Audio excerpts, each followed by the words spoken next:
Kita masih berbicara tentang wirid. Apa itu wirid?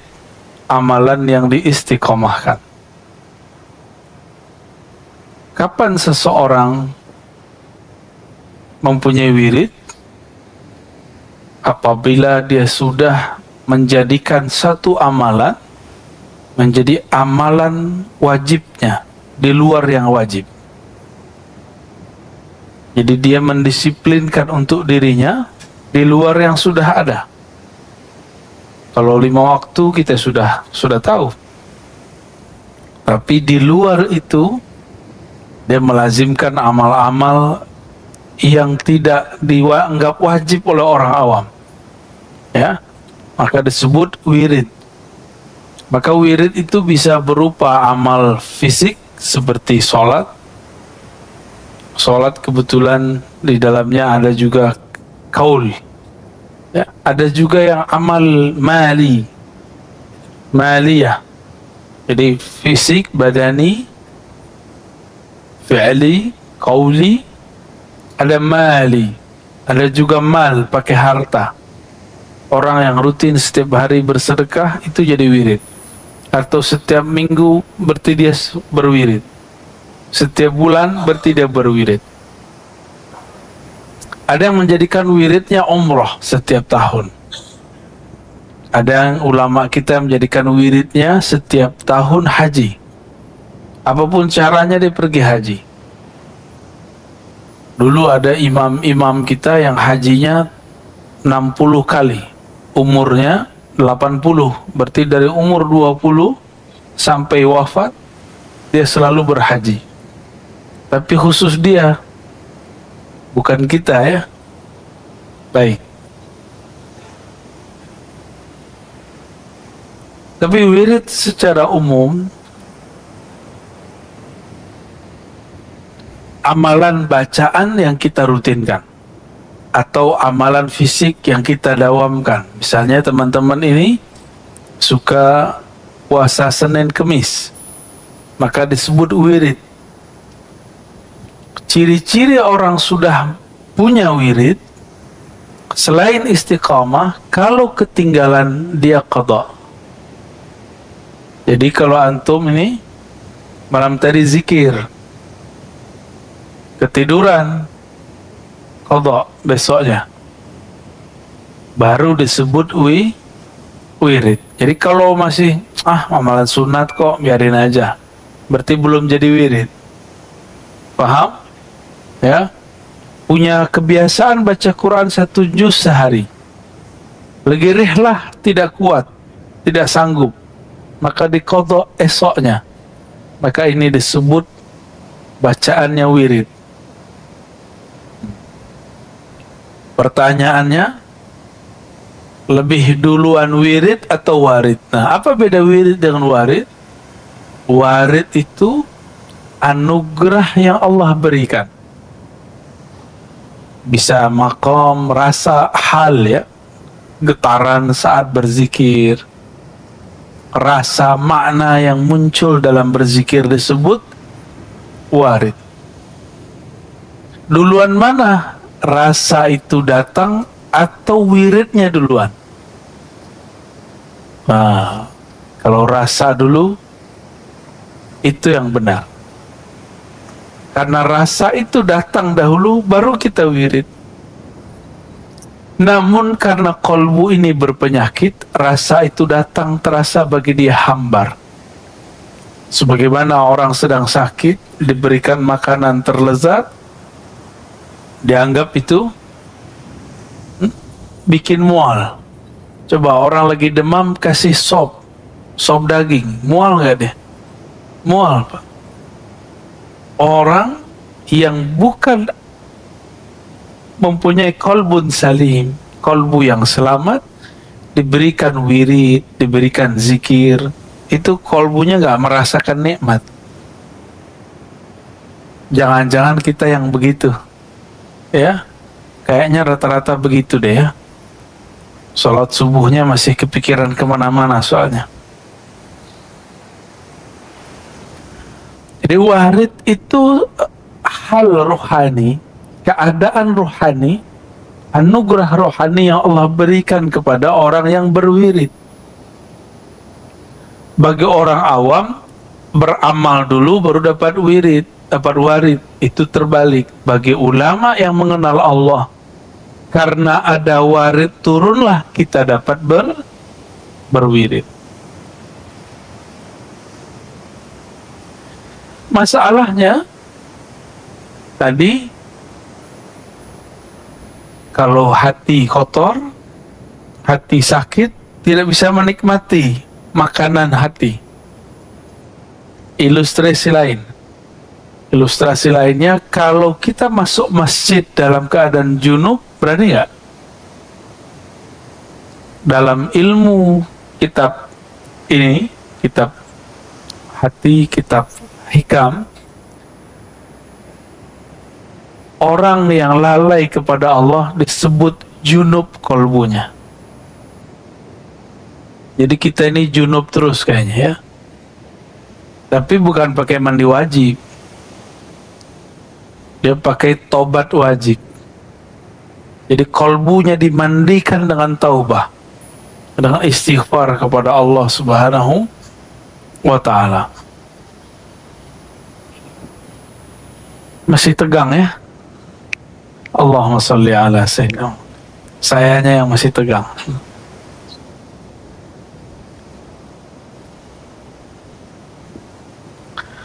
Awrada alaika alwarida litasallamaka min yadil aghyar wa liharriraka min riqil athar. Awrada alaika, yang paling atas ya.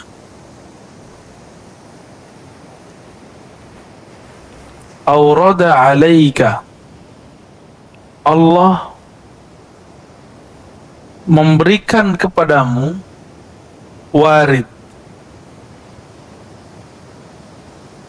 Satu warid supaya apa? Litasallamaka min yadil aghyar. Jadi warid itu agar dia mengambilmu dari pengaruh selainnya. Jadi kita ini kadang-kadang zikir gak ada rasa. Tiba-tiba di saat hilang keinginan dapat rasa. Nah, jadi zikir gak boleh nafsu. Baca Quran gak boleh nafsu, Pak. Kalau zikir punya nafsu, pengen khusyuk, gak dapat khusyuknya. Ya. Zikir pengen usul, pengen sakti, gak sakti-saktian tuh. Ya. Sama dengan ketemu guru, ketemu ustadz pakai nafsu, nggak akan ketemu. Gak usah nafsu, ya. Segala sesuatu itu biasa-biasa aja. Jangan terburu-buru, jangan tergesa-gesa, jangan maksa-maksa, jangan maksa Allah juga. Kalbu kita belum siap. Antum mau merasakan yang Nabi rasakan? Ntar keluar rumah, pohon ngomong, berani nggak? Paling-paling besok gila, ngomong-ngomong sendiri ya, ngomong pohon, gak sanggup kita. Maka Allah Subhanahu wa ta'ala mengambilnya pelan-pelan. Ada yang diambil langsung.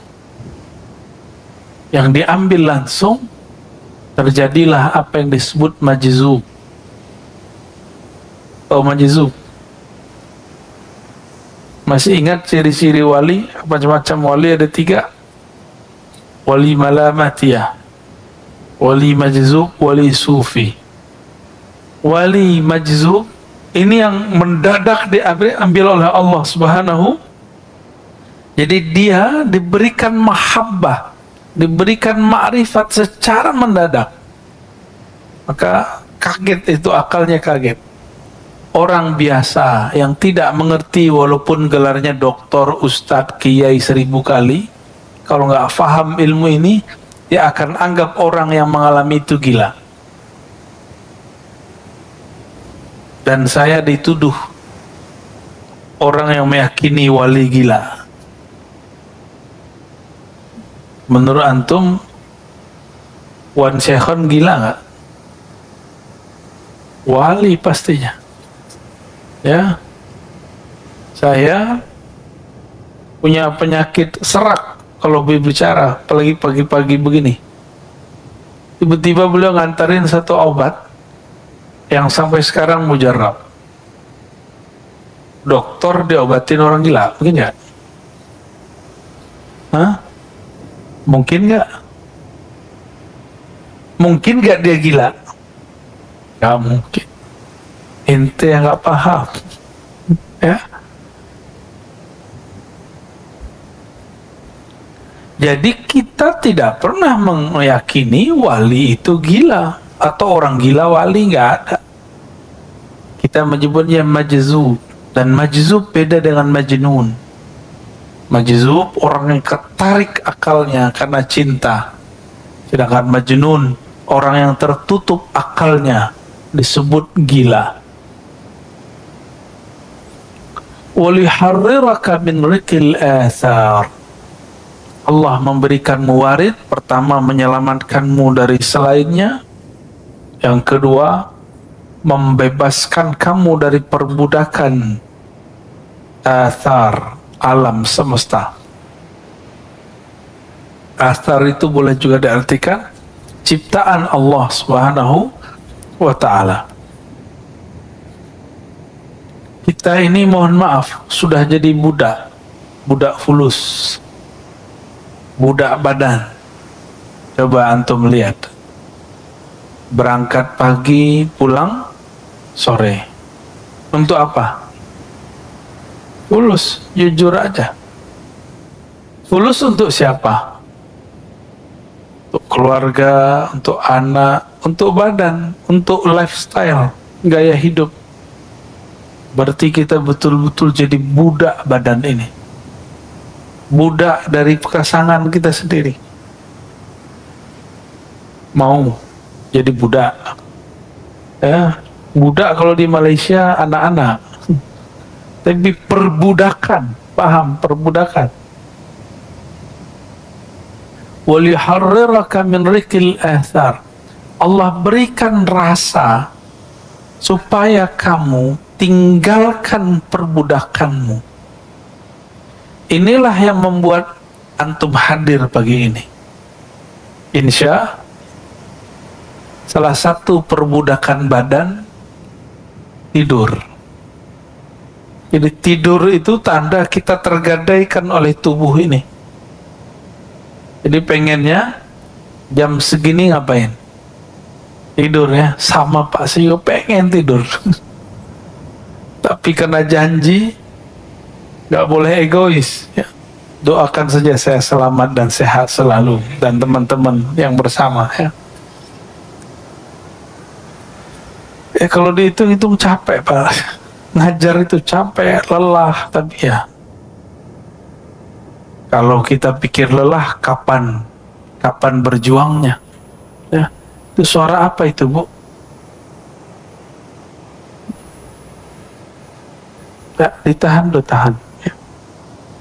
Yang terganggu bukan saya, orang di depan saya ini, kekasih Bapak Ibu ini.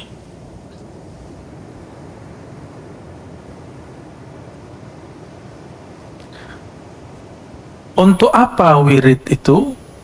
Untuk apa warid itu? Liyukhrijaka min sijni wujudika ila fada'i syuhudik. Jadi kita diberikan rasa dalam berzikir. Tujuannya ini,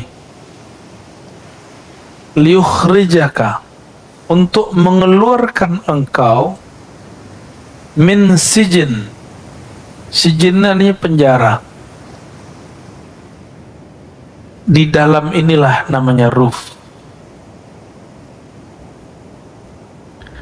Qalbu ini supaya dia bergerak masuk ke dalam fuad, dia harus pakai cahaya. Cahaya apa? Cahaya ma'rifatullah. Cahaya mengenal Allah Subhanahu wa ta'ala. Saya boleh sebut ini boleh kita sebut dengan Kalau ada smartphone, ini smart apa? Kolbu. Kalau smart kolbu, di dalamnya pasti ada memori, server, ada Play Store, apa kalau Apple itu apa? App Store.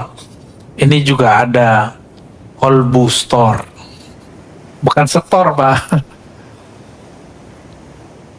Apa yang terjadi di sana? Allah menurunkan di dalamnya rahasia-rahasia ilmu pengetahuan. Kenapa ilmunya para ustadz mentok? Ngaji itu yang diulang-ulang. Karena ilmunya terbatas pada yang tertulis atau yang didengar. Atau pada hafalannya. Kalau dia punya smart kolbu, aktif. Ada pulsanya, ada paketnya. Kan beda paket, beda hasil, Pak. Ya. Atau dia nggak punya, dia cuma punya jaringan wifi, maka dia aktifkan, ya dekat kepada sumber, maka dia bisa mendownload. Orang yang bisa merasakan inilah yang disebut laduni. Jadi paham laduni itu apa? Masuk, bisa dipahami. Jadi laduni itu nggak aneh-aneh, Pak. Laduni itu bukan berarti kepala dikeplak-keplak terus masuk ilmu, tuh nggak.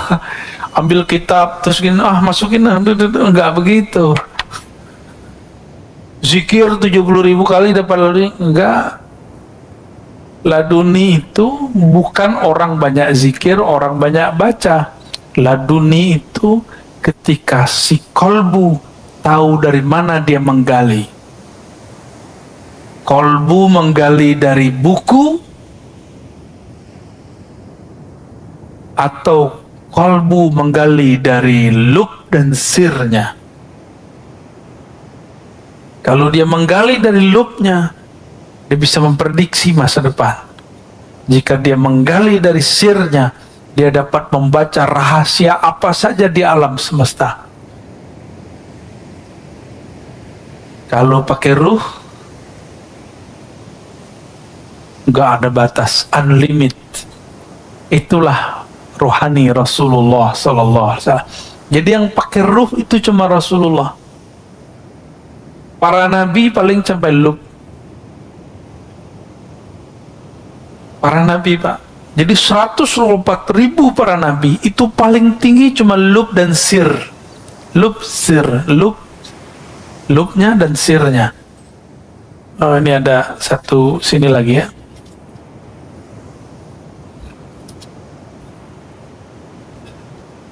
Sampai di situ para nabi. Nah, nabi yang sampai ke sir itulah 313 rasul. Sedangkan selainnya sampai di awal-awal sir itu. Sedangkan yang 313 itu di ujung. Di ujung pencapaian rohani. Yang menjadi pakar ruh cuma Rasulullah Sallallahu Alaihi Wasallam. Maka ilmunya Rasulullah di atas para malaikat. Jibril nggak bisa tembus, Pak. Jibril cuma sampai ke Fuad. Jibril menurunkan Al-Quran sampai ke Fuad. Sebenarnya dia tidak menurunkan, dia cuma nyolek Fuadnya Rasulullah. Ternyata dalam kolbu Rasulullah sudah ada semua Quran. Jadi Quran turun itu cuma formalitas. Pada hakikatnya di kolbu Nabi sudah ada semua Quran itu. Kan khuluquhul Quran, akhlaknya Quran, berarti dia itu batangannya Quran, kira-kira begitu. Isinya Quran ya Rasulullah itu sendiri. Kalau akhlaknya Quran, sifatnya apa dong? Hembusannya apa dong? Dialah hakikat Quran yang sebenarnya. Dengan demikian Rasulullah Sallallahu Alaihi Wasallam itu ilmunya unlimited, tidak terbatas. Kalau kita ada kuota unlimited, Tapi kalau habis jatahnya loading.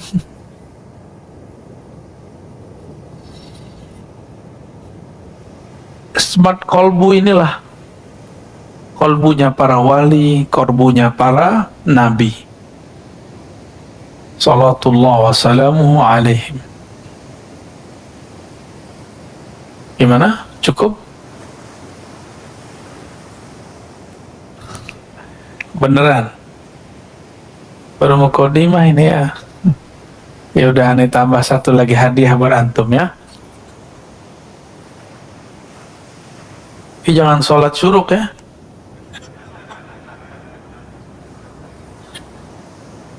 Orang lagi bagi-bagi asror, dia malah sholat syuruk. Yang paling lucu, kawan kita sholat. Saya nggak tahu dia sholat sunat atau sholat wajib. Saya lagi bahas asror. Dalam sholat, dia dengerin ceramah saya.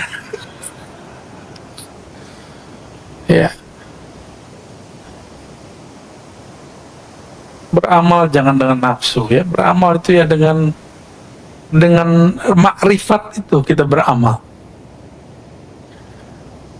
Kita ini kan senang sibuk tapi hasilnya dikit.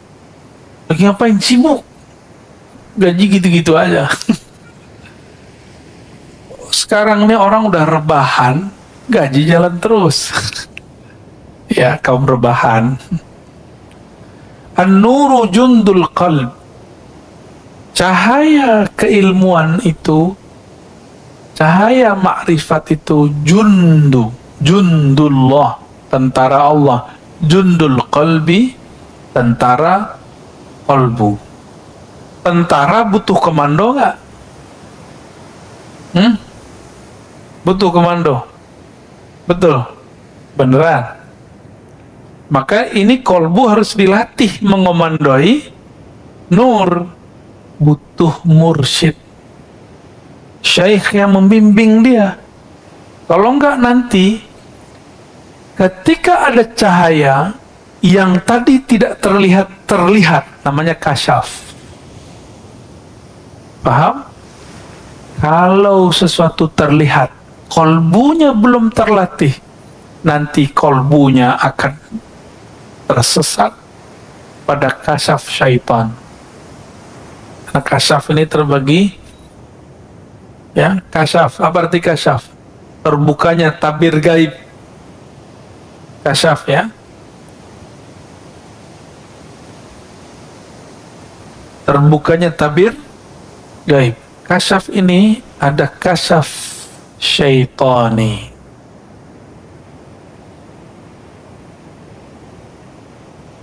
Bukan Pak Tony ya. Jangan tersinggung nanti Pak Tony. Ada kasyaf.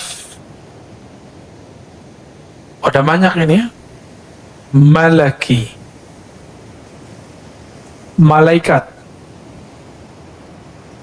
Kasyaf malaikat biasanya dengar zikir. Jadi antum nih kalau jalan, mungkin ada di antara kita nih, pas jalan keluar, dengar pohon zikir. Itu namanya kasyaf malaki. Ya, atau seakan-akan terbawa ke alam lain lalu melihat ada sekelompok komunitas di alam yang kita tidak tahu alamnya, mereka sholat, mereka zikir. Ya, itu namanya malaki. Asik Pak, alam-alam begini nih asik, termasuk yang syaitan ini asik, bener asik. Terus ada kasyaf akli, akal kita. Yang paling tinggi kasyaf ilahi. Apa perbedaannya antara ini, kita hapus saja ya, syaitani dan ilahi? Perbedaannya cuma satu. Ilahi menambah seseorang ma'rifat kepada Allah, membuat dia tambah merasa hina, sedangkan kasyaf syaitani membuat dia merasa sakti, mulia, wali. Dia merasa dirinya lebih tinggi dari wali manapun. Syaitani ini biasanya dicirikan dengan melihat aib-aib orang. Makanya kita tegur kalau ada murid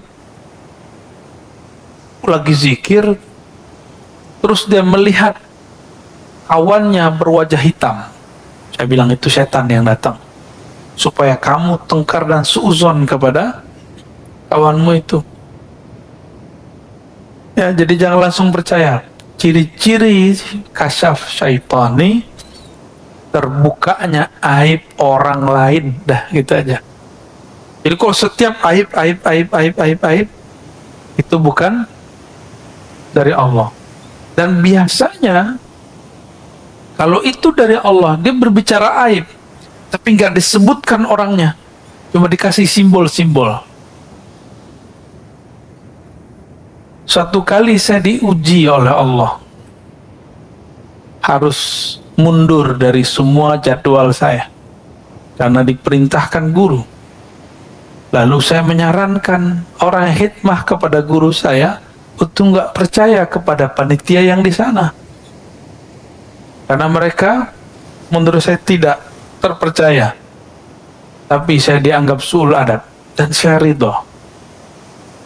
Tapi sebelum saya meridho itu, tiba-tiba Allah kasih penglihatan. Lagi tadi, sebelum kayak kita datang ke masjid 15 menit sebelum azan, saya zikir 15 menit, tiba-tiba Allah tunjukkan. Lagi zikir nih, nggak tidur. Ada orang kayak santri cium tangan guru saya, tapi lidahnya seperti ular. Tapi orang ini nggak kelihatan wajahnya siapa. Nah, ini berarti dari Allah. Karena saya tidak kemudian bersuuzon kepada siapapun. Cuma kemudian mencari-cari ini siapa. Karena Allah Ta'ala yang menurunkan, maka kita katakan, ya Allah, bimbing aku di jalan. Jangan sampai menyalahkan orang yang tidak salah. Bantu menyelesaikan masalah. Ternyata betul, bertahap Allah bukakan siapa orangnya tanpa perlu saya ngomong. Jadi kalau kasyaf dari Allah nggak bisa direncanakan, Pak. Penciriannya apa yang paling penting? Tidak menyebutkan aib seseorang secara jelas. Gitu ya. Nanti antum nih zikir, tiba-tiba ngelihat di jidat kawan kita ada noda hitam. Nah, itu dari setan tuh. Ya. Itu dari syaitan. Pastikan dari setan. Karena jelas ada orang di situ. Tapi kalau kita tiba-tiba melihat ada sesuatu, orang lagi zikir tapi kepalanya berubah, tapi kita nggak tahu siapa orangnya. Tunggu aja, nanti juga ada.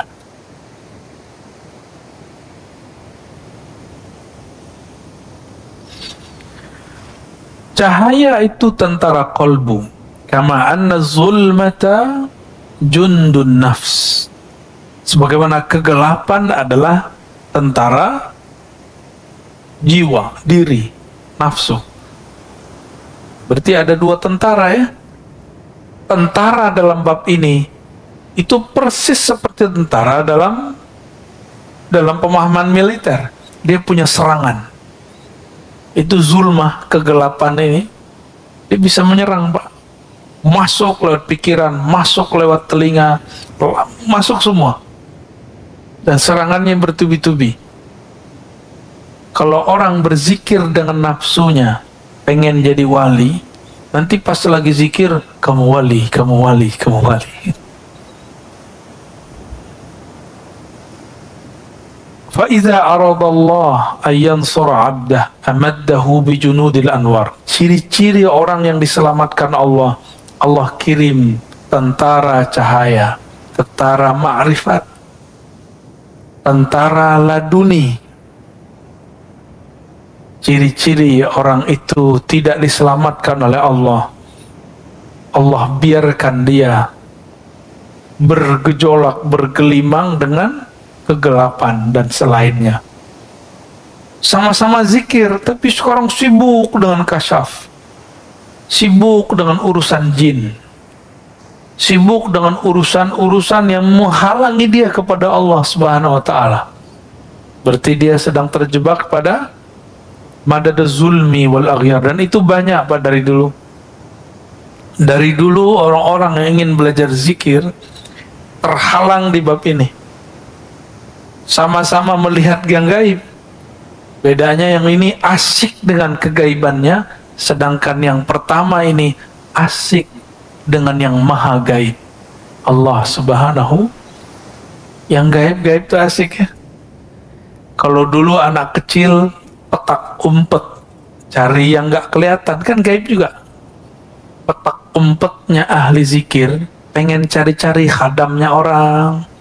Cek nih, cek, oh kamu punya khadam nih 1000.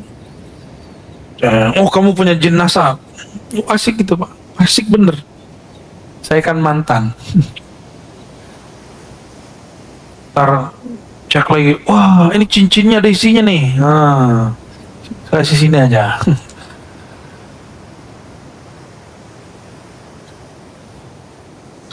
Maka kalau Bapak Ibu nih simpan benda-benda yang diisi-isi, saran saya dikubur aja. Kubur atau kasih ke orang ahli atau taruh di museum. Ya. Keris diisi itu ganggu Pak nanti. Ganggu zikir. Jimat udah buang tuh jimat ya, bakar ya. Kalau ada kalimah Allah bakar. Kalau cuma benda-benda udah taruh aja. Bergantunglah kepada yang maha abadi. Jangan bergantung lagi kepada yang tidak abadi.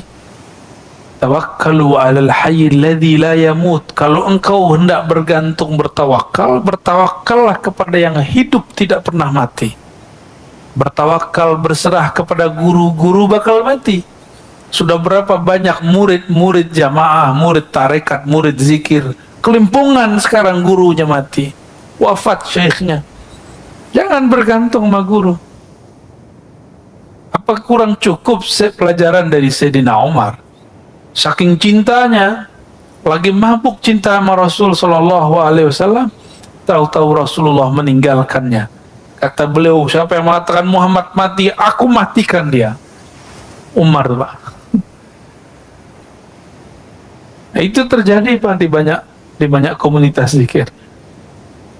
Guru itu berjasa menjadi pintu. Kalau udah masuk sudah bersama yang di dalam pintu.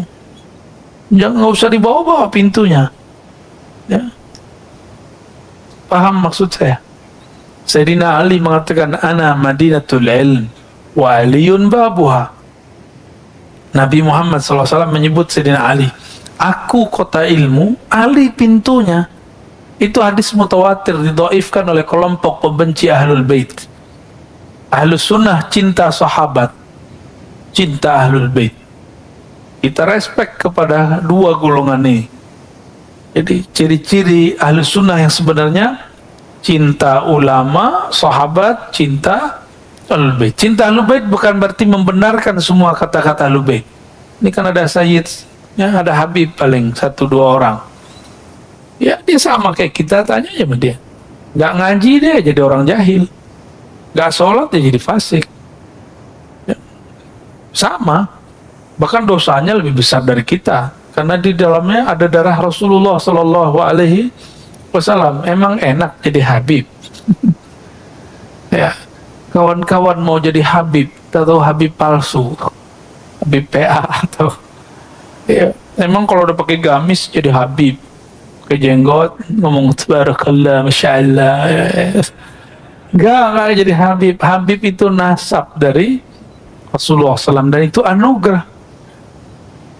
Karena ada satu prestasi di alam sana dulu dia buat oleh ruhnya, maka dilahirkan sebagai Habib. Habib aja kadang nggak tahu Pak prestasi dia. Apa yang dia buat dulu di sana. Baik. Semoga Allah memberikan kita tentara-tentara kolbu dan diberikan kemampuan untuk mengemandoi tentara-tentara itu. Jangan sampai cahaya sudah masuk tapi kolbu belum siap untuk merawatnya. Maka rawatlah kolbu, bergurulah kepada ahli kolbu. Fas'alu ahla dzikri in kuntum la ta'lamun. Tanya kepada ahlinya jika engkau tidak tahu. Jika tidak tahu fikih, tanya ke ahli fikih, jangan tanya ke sufi. Jika tidak tahu tasawuf, tanya ke ahli tasawuf, jangan tanya ke salafi. Jika nggak mengerti tentang dakwah, jangan tanya kepada ustadz yang cuma ustadz yang malas gerak, apa namanya, mager. Ada ustadz mager, Pak, dia di rumah aja ya, nggak apa-apa juga sih. Jangan tanya jemaah tabligh kepada ustadz mager, nggak paham dia. Sebagaimana antum jangan tanya persoalan suluk khalwat kepada orang yang sedang rehlah dakwah. Dulu kita khuruj, saya ikut khuruj dulu. Sampai di satu tempat, itu orang kampung sana suluk tarekat. Zikirnya Allah, Allah. Setahu saya, dalam khuruj ada bab tidak boleh membicarakan atau menyalahkan khilafiyah. Ini kawan saya menyalahkannya, diusirlah. Untung ada saya sudah pernah bersuluk 40 hari. Kita cut dari saya ngurus. Akhirnya jadi bersahabatlah kita sama orang yang tadi disalah-salahkan itu. Malah dia baca-baca isi hati saya. Dia kira saya nggak bisa baca juga. Baik, alhamdulillahi rabbil alamin. Ngebul ya. Semoga Allah kirim tentara kolbu, bukan tentara nafsu. Dekati ahlinya, jangan jauh dari mereka, amalkan ilmunya. Insya Allah tentara kolbunya dapat dikendalikan ya. Kemarin saya ketemu dengan ketua urutan di pelosok negeri, di perbatasan Kalimantan Barat dengan Malaysia. Bapaknya baik sekali. Kita disambut benar-benar baik. Sebelum saya keluar, selesai kita ngisi kajian untuk para napi, nggak tahu napi namanya. Tiba-tiba ketua lapasnya, ketua rutannya ngomong, Ustadz, doakan saya pindah segera. Waktu kajian saya ngomong, semua kita ini terpenjara. Saya tunjuk dia, ini dia terpenjara, ini terpenjara semua. Bedanya, yang lagi ditahan dengan fisiknya. Yang sedang bekerja, dia tahanan pekerjaannya. Tahanan daripada tuannya, atasannya. Benar nggak? Suami istri kalau tidak kenal Allah, tidak cinta Allah dan Rasulnya, menjadi tahanan rumahnya. Coba lihat suami-suami ngomongnya apa? Takut sama istri. Padahal yang benar hormat kepada istri, dua hal yang berbeda. Menghargai istri itu beda sekali.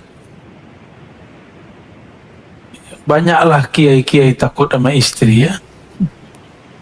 Kalau kiai sudah takut sama istri, gimana nasib jamaahnya?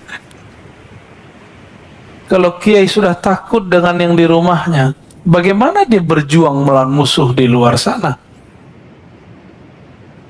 Yang di rumah bukan untuk ditakuti, tapi dicintai dan dihargai, udah sederhana. Dan mereka harus jalannya bersama Allah. Maka bahtera rumah tangga yang bukan karena Allah, bubar aja. Ya, untuk apa dipertahankan? Antum akan menjadi budak selama-lamanya. Jadi kalau nggak betul-betul sejalan kepada Allah, ya nggak usah dipertahankan. Satu mau kemana, satu mau kemana. Tapi saya yakin orang yang jatuh cinta, jika berbicara dengan cinta, dia mudah dibawa kepada Allah Subhanahu wa ta'ala. Maka di rumah jangan keras-keras Pak ya. Mentang-mentang udah ngaji hikam terus kamu harus berwirid. Jangan begitu, biasa aja. Ya. Dalam ilmu keruhanian, kita tidak boleh memaksa seseorang yang di luar dirinya. Maka wiridnya murid seorang santri itu ngaji. Kalau muridnya seorang pegawai, maka dia dikasih wirid doa berangkat dan doa pulang, tapi disisipkan di tengahnya. Wirid kamu yang hakiki adalah bekerja dengan jujur dan amanah. Itu wirid paling tinggi bagi orang bekerja. Bagi pemimpin-pemimpin, itu wiridnya adalah amanah dan adil. Kalau wirid saya, ngajar dengan ikhlas. Ikhlasnya itu yang berat Pak, ngajarnya gampang. Tapi kalau sudah ikhlas, tidak ada lagi yang berat. Kenapa ikhlas itu berat? Karena pakai akal, diakal-akali. Tapi kalau sudah dengan rohani, maka tiada hambatan. Bapak Ibu ini kan sudah bekerja, itu dengan hatinya. Maka tahu-tahu sudah 10 tahun bekerja ya. Tahu-tahu udah 15 tahun bekerja. Tahu-tahu udah beruban, tahu-tahu udah jadi kakek nenek. Bener. Saking cintanya sama pekerjaan lupa. Saya mau tanya, Bapak sudah nikah berapa tahun? Iya. Coba dikenang awal nikah Pak. Langsung teringat. Sebentar nggak? Sebentar, berarti Bapak cinta sama istri. Ya, alhamdulillah. Ente udah hamil. Anak berapa? Rasanya berapa tahun? Ya, rasanya nikah udah berapa lama? Bentar. Berarti dia cinta sama bininya kan? Bapak buka tuh bajunya ada tatonya tuh. Ini galak-galak begitu ternyata hatinya lembut ya. Dan kadang yang keras itu orang berserban kayak berkopiah kayak saya nih. Dia kan berserbannya belakangan ya. Kadang-kadang orang beragama taat itu lebih keras, lebih kaku daripada orang-orang yang tubuhnya sudah bermaksiat, sudah bertato. Lebih gampang tersentuh kadang. Karena orang taat nih sok taat. Kalau sudah ada sok sedikit, susah masuk ilmu.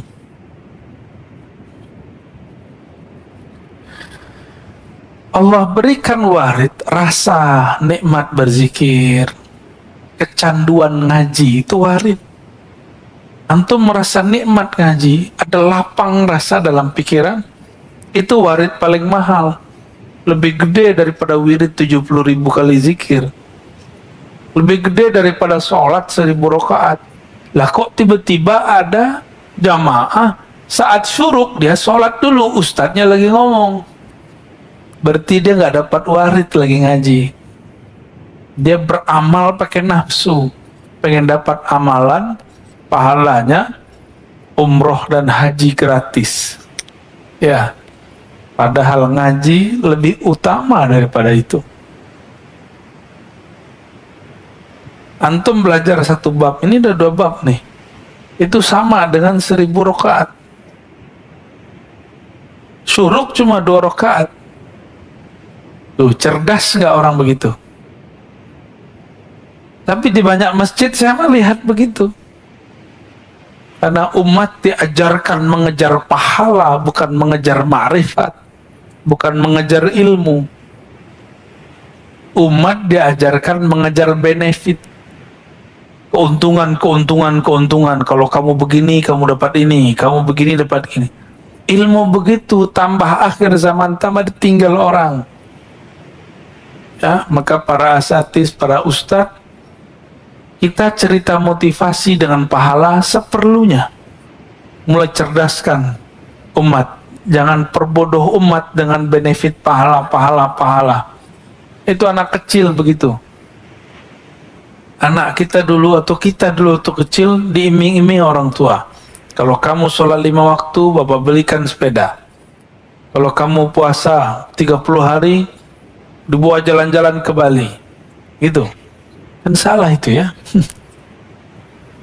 Tapi untuk anak kecil boleh. Untuk anak kecil boleh. Saya pernah cerita, saya bilang ke anak saya, nanti kalau kamu puasanya benar, beliin laptop. Sekali kita ketiduran. Masya Allah, ya fal. Kita ketiduran. Dia nangis. Dia nangisnya apa? Gak bisa beli laptop. Gak jadi beli laptop. Abi gak jadi beli laptop. Bangun jam 6 semua. Sok-sok tahajud malam tadi. Lewat, bablas. Itu anak nangis bukan karena puasanya tidak lengkap. Bukan karena dia tidak sahur. Tapi karena dia berpikir, tujuan dia tadi apa? Laptop. Jadian, Pak. Mau begitu? Ya, Allah sudah tunjukkan sekarang ini orang-orang yang mengajarkan iming-imingan begitu, itu banyak masalah. Ya, pasti banyak masalah. Kita doakan mereka, para asatis yang mengajarkan itu, semoga Allah angkat lagi derajatnya ke derajat yang di atas itu, biar dia tidak selama-lamanya membodoh-bodohi umat. Ya, mohon maaf ini bahasa yang lumayan kasar. Mungkin sampai kapan ya? Ustaz, antum kajiannya berat sekali. Berat apaan antum aja bisa menikmati kan? Berat tapi jelas nggak apa-apa daripada udah ringan menyesatkan. Sijni wujudika, penjara wujudmu. Wujud ini yang pertama wujud badan. Apa kata kawan? Gak kuat, kayak ente gak kuat. Jadi dia membawakan ke badannya, bukan kepada ruhaninya. Jadi dia lihat ada orang kuat semangat, orang ini betul-betul mujahadahnya tinggi, mungkin nggak mungkin kita nggak sanggup kayak dia. Berarti dia masih punya penjara wujud badannya. Ada juga yang penjara akal. Penjara akal. Nggak masuk akal. Yang paling lucu, ngomong kayak ilmiah tapi salah bahasa, nggak logis. Saya tanya, masuk nggak logis apa? Nggak masuk akal. Nggak masuk akal beda dengan nggak logis. Tahu bedanya? Apa bedanya, Pak? Jangan-jangan selama ini kita ngomong, kita nggak paham apa yang kita omongi. Apa beda akal dengan logis? Ada beda nggak? Nah, logis. Logis itu dari kata logos.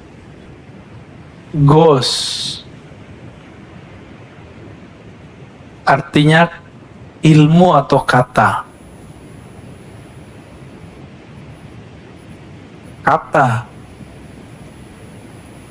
Kalau tidak masuk akal, rasio. Nggak masuk akal berarti nggak rasional, irasional. Beda nggak? Nggak logis, berarti struktur katanya yang masalah. Kalau nggak masuk akal, berarti akal nggak sanggup mencernanya. Bisa bedain? Api tidak membakar Nabi Ibrahim. Itu masuk ke mana? Irasional. Beneran.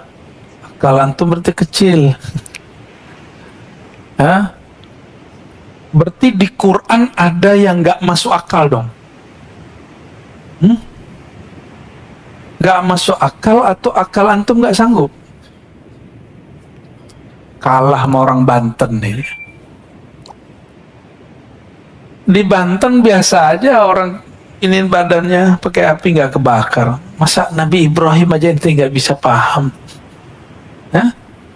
Berarti rasionya yang kurang terlatih. Ya, rasio itu yang disebut akal. Akalnya kurang cerdas itu aja. Ya mohon maaf ya. Semua di Quran masuk akal nggak? Seharusnya. Terus ketika saya turunkan satu-satu tadi, Nabi Ibrahim tidak terbakar. Terus nggak masuk akal? Justru itulah akal yang sebenarnya. Akal yang Allah mau itu akal yang sanggup memahami api tidak membakar itu gimana caranya. Gimana? Mulai ngebul tuh. Ya. Jadi jangan sembarangan ngomong nggak logis ya. Nggak logis tuh nggak sesuai dengan struktur kata-kata atau ilmu. Ini istilahnya orang hukum. Orang hukum tuh ngomong, argumen Anda tidak logis. Baru pas. Ya, coba kan ada persidangan nih tiap minggu yang masuk ke YouTube hasil-hasilnya. Lalu banyak komentator-komentatornya. Itu mereka berbicara di bab logis. Nah, seorang hakim itu membaca kelogisan seseorang. Walaupun dia benar, nggak logis salah. Walaupun dia salah, kalau dia bisa melogiskan, dia benar. Nabi sendiri yang ngomong. Jadi kata Nabi, aku ini cuma manusia. Kalau kalian bawa sesuatu dengan hujah yang logis, aku pasti percaya.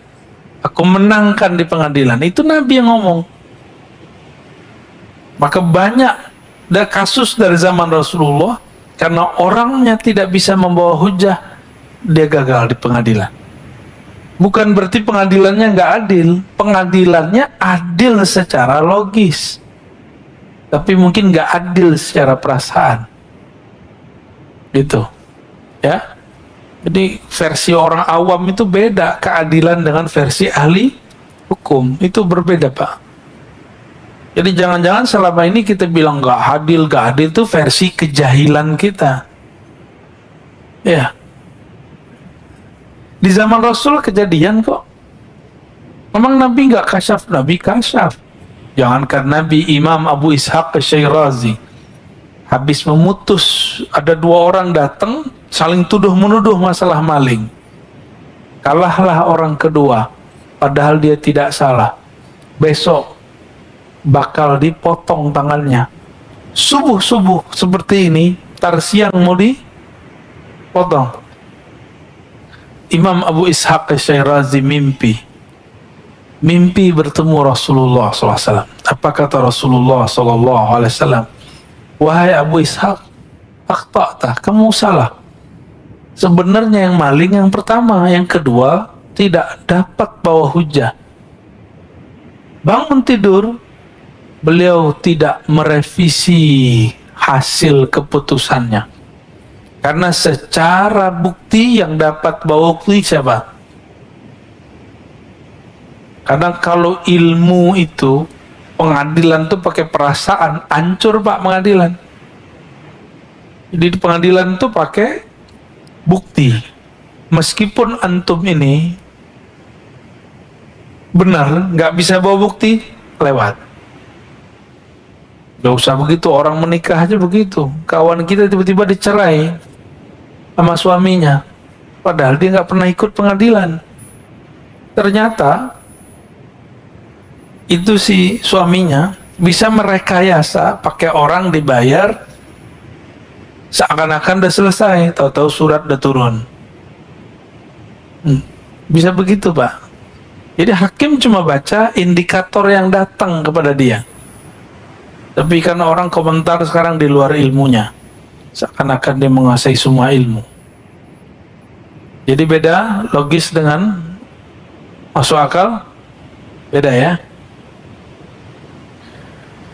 Penjara akal, penjara ketika akalnya masih belum dicerahkan, diberi cahaya oleh cahaya ilmu Allah Subhanahu wa ta'ala, maka akalnya akan menghambat.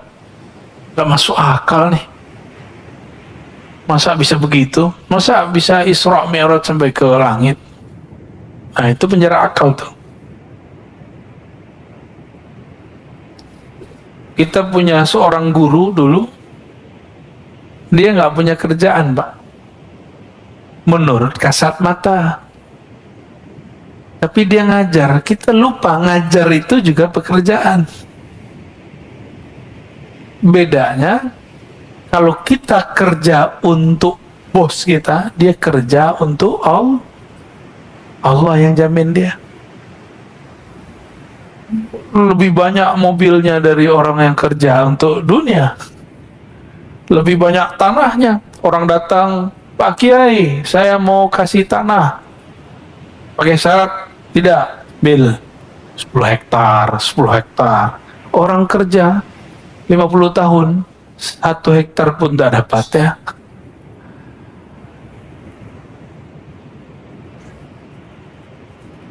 Gimana? Masuk akal nggak? Masuk. Berarti akalnya sudah mulai oke ya. Udah mulai connect. Ketemu dengan orang mati, mungkin ya? Orang mati itu yang mati apanya? Oke. Antum udah cerdas. Terus yang masih hidup apa? Ruhnya. Maka kalau saya mau ketemu dengan ruh orang mati, tubuh ini harus dianggap mati, dikondisikan mati, baru ruhnya bisa ketemu dengan ruh orang mati. Itulah yang terjadi pada baginda Rasul sallallahu alaihi wasallam ketika beliau mengatakan, ra'aitu Musa yusolli fi qabri. Aku melihat Sayyidina Isa sholat di dalam kuburnya. Bukan di atas kubur, tapi di dalam kubur. Lebih canggih lagi tuh. Beliau ketika sampai di Al-Masjid Al-Maqdis, Baitul Maqdis, melihat 124.000 para nabi dan rasul sholat di belakangnya. Itulah, ini asrar, rahasia, bahwa semua para nabi kemudian menjadi umat Nabi Muhammad sallallahu alaihi wasallam, menjadi makmumnya beliau semua. Maka wajar beliau mengatakan, itu Nabi Ibrahim pun butuh syafaatku baru bisa masuk surga, apalagi kalian ya, sok-sokan baru tahajud berapa tahun ya,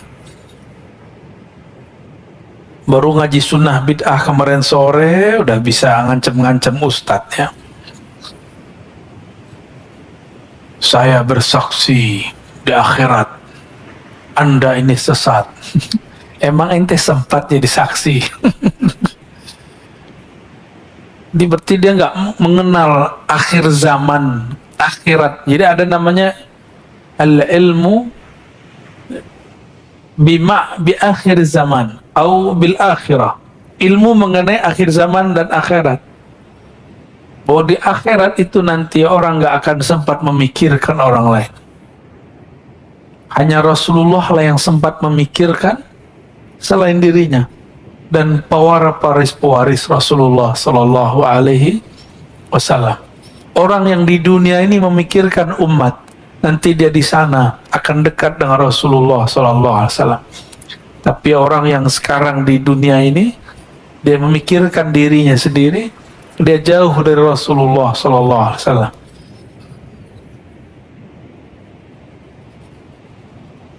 Dari penjara wujudmu kepada fadha'i syuhudik, kepada limpahan penyaksian kepada Allah atau ranah menyaksikan Allah Subhanahu wa ta'ala.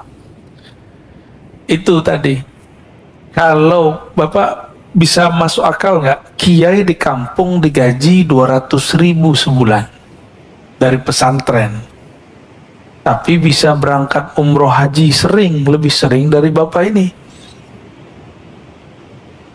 Tiba-tiba mobilnya ganti terus. Gajinya 200.000 sebulan. Seperti yang saya katakan tadi, tanahnya tambah terus. Orang nitip, orang ngasih. Bisa begitu.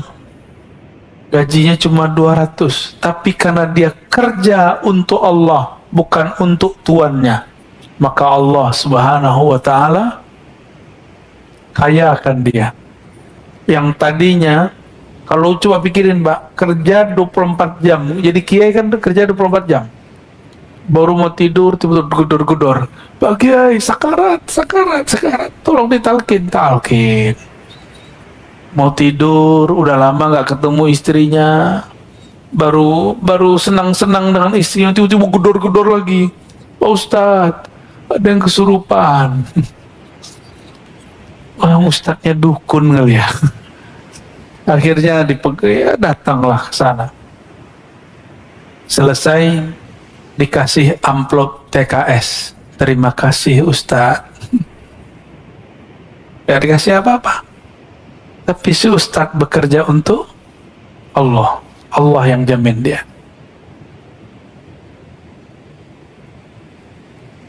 Percaya bahwa keberkahan bukan pada angka-angka. Keberkahan ada karena orang memandang Allah Subhanahu wa ta'ala. Ya. Saya kalau pikir-pikir di pesantren atau di kampus ngajar, malas kita, Pak. Tapi kita pikirkan keberkahan, Masya Allah, ya, ada aja.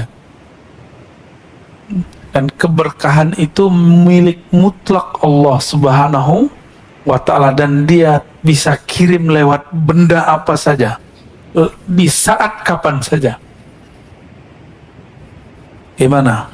Yakin anaknya mau jadi kader, jadi kiai? Gaji 200.000 sebulan. Baik. Jadi untuk apa wirid? Warid itu memerdekakan kamu dari perbudakan selain Allah Subhanahu wa ta'ala. Sebenarnya di kolbu ini ada penjara.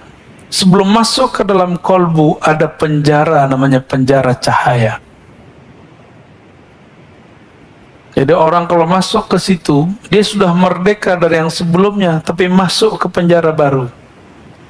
Ini ada teksnya di sini ya.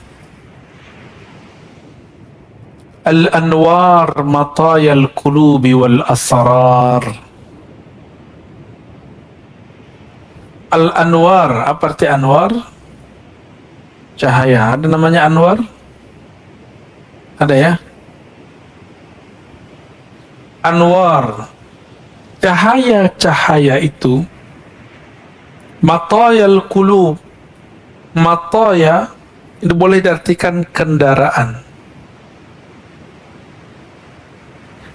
Cahaya itu adalah kendaraan untuk kolbu dan sir. Ini kolbu, ini sir ya. Apa arti sir? Jadi kolbu kita itu ada lapisan-lapisannya. Lapisan terdalam sebelum masuk ke ranah ruh namanya sir. Ya.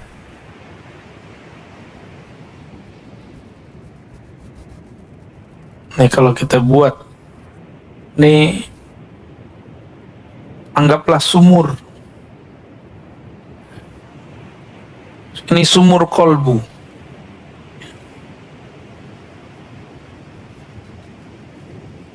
Kalau kita lihat ke dalam sumur, terlihat seperti ini, tambah dalam. Nah ini kolbu.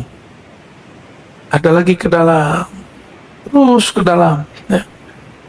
Yang ini disebut dengan fuad. Fuad itu tempat memutuskan apa saja. Lalu di dalamnya lagi disebut lub. Lub itu inti dari kolbu, otaknya otak gitu dah. Jadi semua kecerdasan kita ada di lub.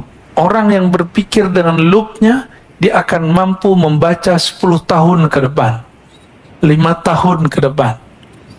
Ini kawan-kawan saya, sebelum pandemi, sebelum ada demam online, dia sudah belajar online dan diejek banyak orang. Tapi dia berpikir tenang dengan lubnya. Dagang sama, yang berbeda cara dagangnya. Benar nggak? Dulu dagang nggak?